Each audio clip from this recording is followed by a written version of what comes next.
सार बचन राधा स्वामी वार्तिक भाग पहला दफा 33। संतों की दया में कुछ शक नहीं कि उन्होंने आजकल के जीवों के वास्ते थोड़े से में खुलासा सच्चे मत और मार्ग का और सीधा और सहज रास्ता मालिक की प्राप्ति का प्रकट किया। यानी अगले वक्त में अभ्यासी मूल चक्र यानी गुदा चक्र से अभ्यास शुरू करते थे और बड़ी मुश्किल के साथ बहुत अरसे में कोई छठे चक्र तक और कोई खास सहज दल कंवल या त्रिकुटी तक पहुंचकर जोगी या जोगेश्वर गति हासिल करते थे। अब संतों ने शुरू अभ्यास सहज दल कंवल से कराया और बजाय अष्टांग योग यानी प्राणायाम के जिसमें दम रोकना पड़ता है, सहज योग यानी सूरज शब्द का मार्ग जारी किया। इस अभ्यास को हर कोई कर सकता है और नफा इसका प्राणायाम और दूसरे अभ्यासों से मिसल मुद्रा और हठ योग वगैरह के बहुत ज़्यादा है। बल्कि इन सब अभ्यासों का फल सूरज शब्द मार्गी को उसके रास्ते में हासिल होता चला जाता है। इसका मुफस्सिल हाल आगे वर्णन किया जाएगा। दफा 34। अब विचारना चाहिए कि जो लोग नाभि चक्र और हृदय चक्र में ध्यान लगाते हैं वह स्थान असली से किस कदर दूर हैं। यानी जो वह स्थान फतह भी हो जावे तो जो कुछ के उनको हासिल होगा वह अक्स यानी छाया स्थान असली की होगी। सो फतह होना उन स्थानों का यानी हृदय कंवल और नाभि कंवल का भी इस वक्त में बहुत मुश्किल हो गया है, क्योंकि प्राणायाम या मुद्रा का अभ्यास किसी से बंद नहीं पड़ता है और जबकि इनको भेद स्थान उल्वी का बिल्कुल मालूम नहीं हुआ और दर्जात सिफली को ही उन्होंने दर्जात उल्वी और सिद्धांत समझा, फिर वह किस तरह धुर स्थान पर पहुंच सकते हैं और कुल मालिक का पद उनको कब हासिल हो सकता है। इसी वास्ते संत जो कि सबसे ऊंचे और महानिर्मल और पाक स्थान सत्यनाम और राधा स्वामी पर पहुँचे, फरमाते हैं कि दुनिया के लोग सब भूल और भ्रम में पड़े हैं। मालिक उनका कहीं है और वह कहीं तलाश करते हैं।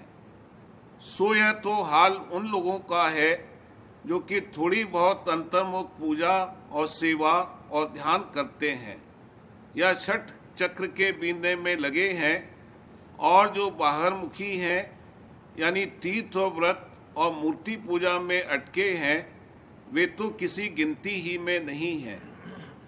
यानी बिल्कुल गफलत और अंधेरे में पड़े हैं और जो इसी काम में लगे रहेंगे और खोज असल मालिक का नहीं करेंगे तो सच्चे मालिक का पता और दर्शन हरगिज नहीं पावेंगे। दफा 35। खट चक्र यानी गुदा चक्र से सहज दल कंवल के नीचे तक 6 चक्र गिनती में हैं।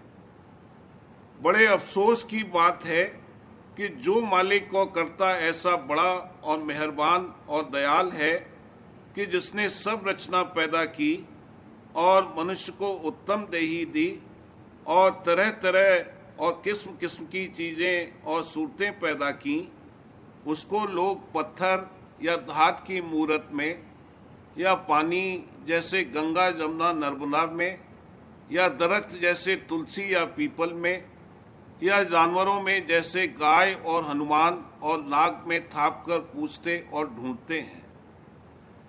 इन सबसे तो प्रत्यक्ष सूरज और चांद और इंसान खुद आप ही बड़ा है, तो मालिक की पैदा की हुई चीज़ों को खुदा और मालिक समझकर पूजना और असल मालिक का खोज न करना बल्कि अपने हाथ से बनाई हुई चीज़ों को आप ही पूजना किस कदर गफलत और नादानी और बेपरवाही जाहिर करना है कि उत्तम नरदेही पाकर उसको मुफ्त बर्बाद करके अधम गति को पाना और 84 की नीच जोन और नरकों में जाना। इससे बड़ा गुनाह और पाप जीव की निस्बत और क्या होगा।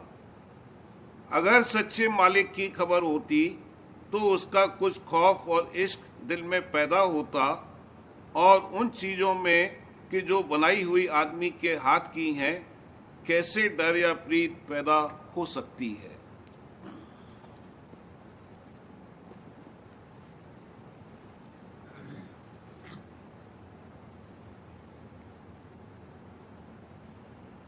बचन महाराज साहब, सवाल व जवाब।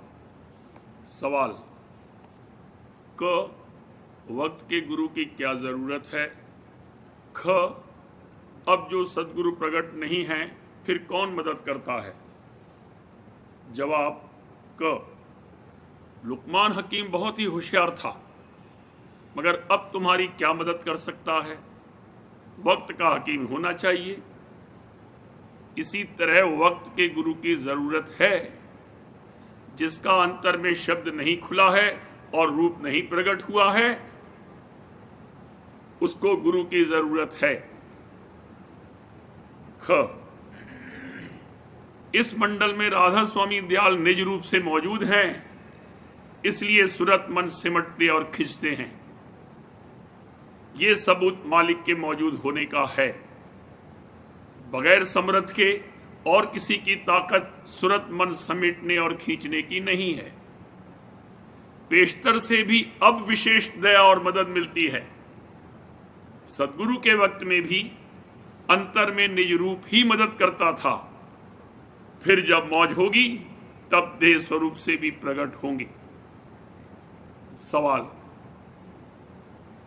ऐसा सुना है कि सदगुरु जब गुप्त होते हैं तब अपना जानशीन मुकर्रर कर जाते हैं, और जब तक प्रकट कार्रवाई की मौज नहीं है तब तक गुप्त रहते हैं। तो गुप्त संत की पहचान क्या है और वो कब प्रकट होंगे। जवाब, गुप्त होते वक्त किसी में बीजा डाल गए होंगे, न मालूम वो कब तैयार होगा। अनंत त्रिलोकियां हैं, शायद अब भी किसी दूसरी पृथ्वी पर मौजूद होंगे और यहां से विशेष सत्संग होता होगा और वहां से इस पृथ्वी की भी संभाल करते होंगे, जैसे हुजूर साहब के वक्त में और पृथ्वियों की संभाल होती थी। गुप्त संत की पहचान की हमको खबर नहीं है। साध की महिमा में कबीर साहब का कौल है, गांठी दाम न बांधई नहीं नारी सो नेह, कहें कबीरता साध की हम चरणन की खेह। निर्बैरी निह कामता स्वामी सेती नेह, विषयन से न्यारा रहे साधन का मत ये। सदगुरु कब प्रकट होंगे ये कह नहीं सकते हैं। शायद 200 बरस के बाद प्रकट होवे तो इसमें कोई ताज्जुब नहीं है। संतों के बरस और वक्त भी न्यारे होते हैं। सवाल, एक गुरु छोड़ के दूसरा गुरु करना ये गोया दूसरा पति करना है। तो फिर जिन संत सदगुरु से उपदेश लिया है उनके गुप्त होने पर उनके जानशीन को गुरु धारण करना कैसे ठीक हो सकता है। जवाब, दूसरा है कहां, वही तो एक गुरु है। निज रूप पर निगाह करनी चाहिए। देह रूप पर जब तक नजर अटकी हुई है तब तक दो नजराई पड़ते हैं, नहीं तो एक ही है। अगर किसी का बाप हिंदुस्तानी है और अंग्रेजी पोशाक पहन ले तो क्या वो दूसरा हो गया? है तो उसी का बाप, सिर्फ गिलाफ का फर्क है। या जैसे समुंदर का पानी पहले एक दरिया में आता था अब दूसरे में आता है, पर समुंदर तो वही है, सिर्फ द्वारे का फर्क है। असल में जो निज रूप है वही गुरु है, और जब तक वक्त के गुरु की भक्ति नहीं करेगा काम नहीं होगा। मारे डर के टेक न छोड़ें, वक्त गुरु में मन नहीं जोड़ें। जो अनुरागी विरही भाई, भक्ति गुरु की उन प्रति गाई। वक्त गुरु जब लग नहीं मिलई, अनुरागी का काज न सरई। सवाल, पूरे गुरु जो अपने को छिपा के बैठे तो क्या किया जावे? जवाब, उनको ढूंढना चाहिए। और जब वो मिल जावे तब उनको पकड़ लेना चाहिए।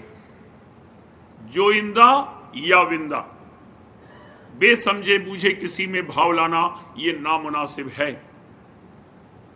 सवाल, अपने इख्तियार में तो कुछ नहीं है, दया जब हो तब सब कुछ बन सकता है। जवाब, बेशक इसके हाथ में कुछ नहीं है, रत्ती भर नहीं कर सकता है, सब दया से होता है। जीव निबल क्या करे बेचारा, जब लग राधा स्वामी करे न सहाम। अगर भाग है तो गुरु भी आपसे आप इसको मिल जाते हैं। भाग जगा मेरा आदि का, मिले सदगुरु आई, राधा स्वामी धाम का मोहि भेद जनाई। प्रथम दया करी मोह पे भारी, अब क्यों हुए कठोर दयाल। असल में कठोरता नहीं है, ये हालत भी दया की है, मगर ये समझता है कि पहले दया थी अब नहीं है। सवाल, कहते हैं सद्गुरु सूक्ष्म स्वरूप से मौजूद हैं, तो जब स्थूल स्वरूप में पृथ्वी पर होंगे तब तो सूक्ष्म में भी मौजूद होंगे। जवाब, हां ठीक है, कहीं तिब्बत में या किसी दूसरी पृथ्वी पर होंगे। जब हुजूर साहब और स्वामी जी महाराज इस पृथ्वी पर थे तब भी तो और पृथ्वियों की सूक्ष्म शरीर से संभाल होती थी। वैसे ही अब भी देह स्वरूप से शायद किसी दूसरी पृथ्वी पर होंगे और सूक्ष्म स्वरूप से इस पृथ्वी की संभाल कर रहे होंगे। फिर जब मौज होगी तब नर स्वरूप धारण करके इस पृथ्वी पर तशरीफ लावेंगे और दर्शन देंगे और सबको निहाल करेंगे। नर रूप दिखावे जब ही, मन खेच चढ़ावे तब ही, दे मदद बढ़ावे आगे, मन जुग जुग सोया जागे। सवाल, सद्गुरु सूक्ष्म स्वरूप से और मालिक शुद्ध स्वरूप से घट घट में किस तरह मौजूद हैं? जवाब, सद्गुरु के सब पट खुले हुए हैं, इसलिए हर एक स्थान यानी प्लेन पर अपने निज रूप यानी सूक्ष्म रूप से वो मौजूद हैं। जिस अभ्यासी का जिस स्थान का द्वारा खुलेगा उसको वहां उनके दर्शन हो जाएंगे। और मालिक शब्द स्वरूप से हर एक स्थान पर मौजूद है, यानी जो सत्यधार या चैतन्य धार जिसमें कि राधा स्वामी धुन हो रही है और जो कि मुकामी शब्दों के अंतर्गत है, वो हर एक मंडल के अंतर में मौजूद है। जिसका जो द्वारा खुलेगा वहां जो वो अंतर के अंतर बैठेगा तो उसका धुन से मेल हो जाएगा। सवाल, जैसे स्वामी पिता और राधा माता राधा स्वामी के अवतार हुए, वैसे ही फिर भी राधा स्वामी माता पिता अवतार धरेंगे कि नहीं? जवाब, संत सद्गुरु राधा यानी माता स्वरूप हैं और निज रूप उनका स्वामी यानी पिता स्वरूप है। पिता के पास माता पहुंचाती है, इसी तरह संत सद्गुरु मालिक के चरणों में पहुंचावेंगे।